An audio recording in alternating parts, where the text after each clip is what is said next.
ക്രിസ്തുവിലുള്ള പ്രിയപ്പെട്ട സഹോദരി സഹോദരന്മാരെ, കത്തോലിക്ക സഭ ജൂലൈ 4 വിശുദ്ധ ഉൾറിക്കിൻ്റെ തിരുനാൾ ആഘോഷിക്കുന്നു.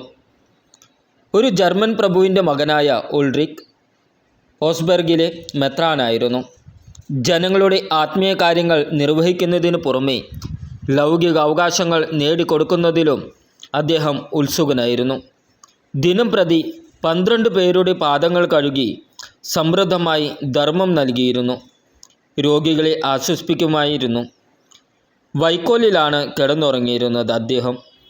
ഓരോ വർഷവും രൂപത മുഴുവൻ സന്ദർശിച്ചിരുന്നു. ലേഖനം വിശുദ്ധ പൗലോസ്ലീഹ ഗലാത്യർക്ക് എഴുതിയ ലേഖനം 2-ാം അധ്യായം 15 മുതൽ 18 വരെയുള്ള വാക്യങ്ങൾ. നാം തന്നെ യഹൂദരായി ജനിച്ചവരാണ്, വിജാതിയരിലെ പാപികളായിട്ടല്ല. എന്നിരിക്കലും നിയമത്തിൻ്റെ അനുഷ്ഠാനത്തിലൂടെയല്ല, യേശുക്രിസ്തുവിലുള്ള വിശ്വാസത്തിലൂടെയാണ് ഒരുവൻ നീതീകരിക്കപ്പെടുന്നതെന്ന് നമുക്കറിയാം. നിയമാനുഷ്ഠാനം വഴിയല്ല, ക്രിസ്തുവിലുള്ള വിശ്വാസം വഴി നീതീകരിക്കപ്പെടേണ്ടതിനാണ് നാം തന്നെയും യേശുക്രിസ്തുവിൽ വിശ്വസിച്ചത്. എന്തെന്നാൽ നിയമാനുഷ്ഠാനം വഴി ഒരുവനും നീതീകരിക്കപ്പെടുകയില്ല. എന്നാൽ ക്രിസ്തുവിൽ നീതീകരിക്കപ്പെടാനുള്ള പരിശ്രമത്തിൽ തന്നെ നമ്മൾ പാപികളായി കാണപ്പെട്ടുവെങ്കിൽ ക്രിസ്തു പാപത്തിൻ്റെ ശുശ്രൂഷകനാണോ? തീർച്ചയായും അല്ല. ഞാൻ നശിപ്പിച്ചവ ഞാൻ തന്നെ വീണ്ടും പണിതുയർത്തുന്നുവെങ്കിൽ ഞാൻ അതിക്രമം കാണിക്കുകയാണ്. നമ്മുടെ കർത്താവായ ഈശോമിശിഹായ്ക്ക് സ്തുതി. ഇന്നത്തെ ദൈവവചനം വിശുദ്ധ മാർക്കോസ് എഴുതിയ സുവിശേഷം 5-ാം അധ്യായം 21 മുതൽ 24 വരെയും 35 മുതൽ 43 വരെയുള്ള വാക്യങ്ങൾ. യേശു വീണ്ടും വഞ്ചിയിൽ മറുകരയെത്തിയപ്പോൾ ഒരു വലിയ ജനക്കൂട്ടം അവന് ചുറ്റും കൂടി. അവൻ കടൽ തീരത്ത് നിൽക്കുകയായിരുന്നു. അപ്പോൾ സിനഗോഗ് അധികാരികളിൽ ഒരുവനായ ജായിറോസ് അവിടെ വന്നു. അവൻ യേശുവിനെ കണ്ട് കാൽക്കൽ വീണ് അപേക്ഷിച്ചു, എൻ്റെ കൊച്ചുമകൾ മരിക്കാറായി കിടക്കുന്നു.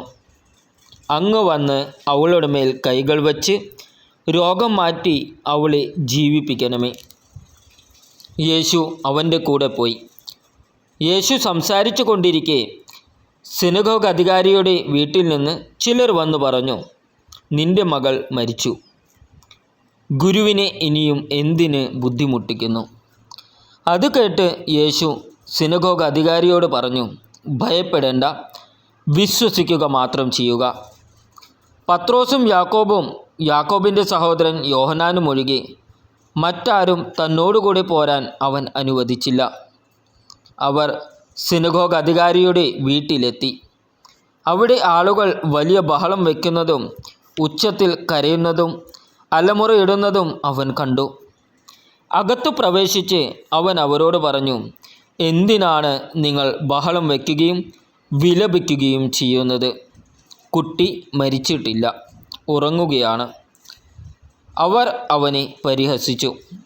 അവനാകട്ടെ അവരെ എല്ലാവരെയും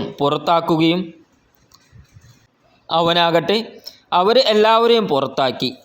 അനന്തരം പെൺകുട്ടിയുടെ മാതാപിതാക്കന്മാരെയും തൻ്റെ കൂടെ ഉണ്ടായിരുന്നവരെയും കൂട്ടിക്കൊണ്ട് അവളെ കിടത്തിയിരുന്നിടത്തേക്ക് അവൻ ചെന്നു. അവൻ അവളുടെ കൈ പിടിച്ച്, ബാലികെ എഴുന്നേൽക്കൂ എന്നർത്ഥമുള്ള തളിത്താകും എന്ന് പറഞ്ഞു. തൽക്ഷണം ബാലിക എഴുന്നേറ്റ് നടന്നു. അവൾക്ക് 12 വയസ്സ് പ്രായമുണ്ടായിരുന്നു.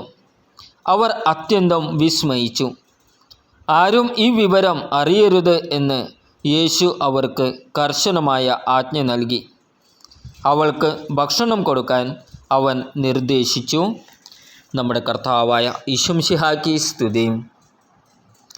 വിചിന്തനം: നിന്റെ മകൾ മരിച്ചു, ഗുരുവിനെ ഇനിയും എന്തിന് ബുദ്ധിമുട്ടിക്കുന്നു? സൗഖ്യം നൽകാൻ ഒരു പക്ഷേ ആൾദൈവങ്ങൾക്ക് സാധിച്ചേക്കും. ആൾദൈവങ്ങൾ മരിച്ചവളെ ഉയർപ്പിക്കുമെന്ന് അവരും പ്രതീക്ഷിക്കുമെന്ന് തോന്നുന്നില്ല. അവിടെയാണ് ഈശോയുടെ വാക്കുകളുടെ പ്രസക്തി. ഭയപ്പെടേണ്ട, വിശ്വസിച്ചാൽ മാത്രം മതി. അവൻ ആൾദൈവമോ അർത്ഥദൈവമോ അല്ല, ദൈവമായ ദൈവപുത്രൻ തന്നെ. അവന് എല്ലാത്തിലും അവൻ്റേതായ സമയമുണ്ട്. അവന് ഒരിക്കലും സമയം തെറ്റുകയില്ല. ദൈവം ഒരു കാര്യത്തിനും ധൃതി കൂട്ടുകയില്ല. എന്നാൽ സമയത്ത് തന്നെ വരികയും ചെയ്യും. എടുത്തുചാടി ചെയ്യണമെന്നും ഇപ്പോൾ തന്നെ ചെയ്യണമെന്നും നമ്മൾ വാശി പിടിക്കുമ്പോഴും ക്രിസ്തുവിന് സമയമായിട്ടില്ല. ഒത്തിരി വൈകി എന്ന് തോന്നുന്നതൊക്കെ പലതും ഇനിയും സമയമായിട്ടില്ലാത്തവയായിരിക്കാം. സമയത്ത് ചെയ്യുമ്പോഴാണ് ഒരു പ്രവൃത്തി വിസ്മയം ജനിപ്പിക്കുന്നത്.